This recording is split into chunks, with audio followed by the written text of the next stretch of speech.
Magandang gabi mga kagimat, mga kamutya. Ito na naman po ulit ako, si Pepeng Agimat TV para magbahagi sa inyo ng kaunting kalaman tungkol dito sa mutya ng puso ng saging. Ito pong mutya ng puso ng saging, ito po'y bigay ng ating bagong kaibigan na si Alberto, yung nagpunta po kahapon. Shoutout sa iyo, bro. Salamat sa mutya. Ito pong mutya ng puso ng saging na ito, guys. Kakaiba to. Kasi kahit hindi mo siya lagyan ng langis, mayroon siyang parang lumalabas na itong gaya nitong makintab na to sa gilid na to. Para siya may lumalabas na tubig. Yung bang gaya niyan, oh. Meron siyang lumalabas na parang yung makintab na kahit siya ipunasan mo, hindi siya nawawala. Kaya ang ganda siya. Ang mutya ng puso ng saging po, ito po'y nagtataglay ng kapangyarihan sa lakas. At ito rin po ay nagtataglay din ng kapangyarihan sa panghalina. Yung pong parang mutya rin ng langka. Magaling po sa panghalina o gayuma ang mutya ng buto ng langka. Katulad din po nito, mutya ng puso ng saging. Kaya kung kayo ay walang jowa, kailangan meron kayong mga ganitong gamit na mutya. Ito rin po ay nagpapabait sa mga masamang ugali, gaya ng halimbawa po sa trabaho. Kung may masungit kayong bisor o amo, sila po ay kusang babait sa inyo. At ito rin po ay pinaniniwalaan din po na nagtataglay ng pampaswerte sa negosyo. Yan po kasing mga mutya na galing po sa mga gaya ng mga puno na yan. Gaya ng puno ng saging, puno ng langka, puno ng lansones. Yan po ay mga nagtataglay ng kapangyarihan sa pampaswerte.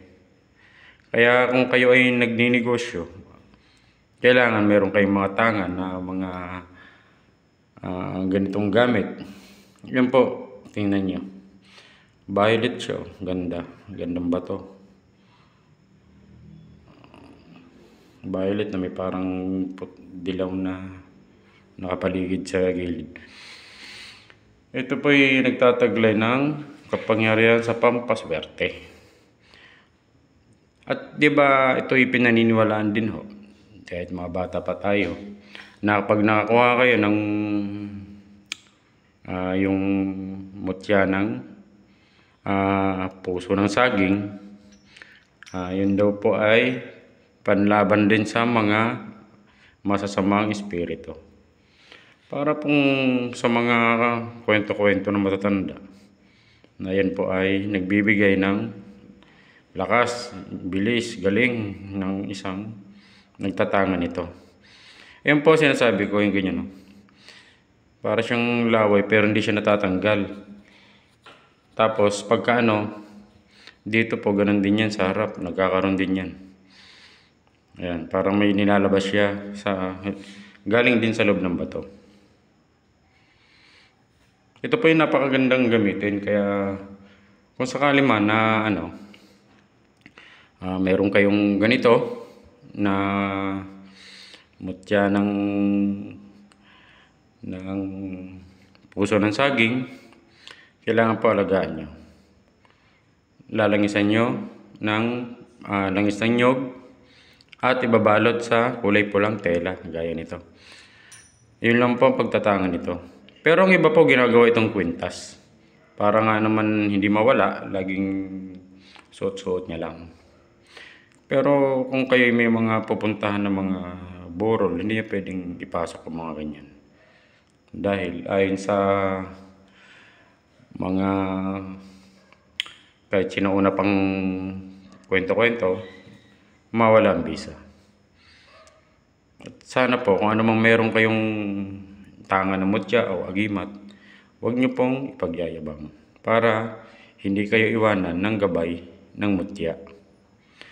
Sana po may natutunan kayo sa aking ibinahagi sa gabing ito.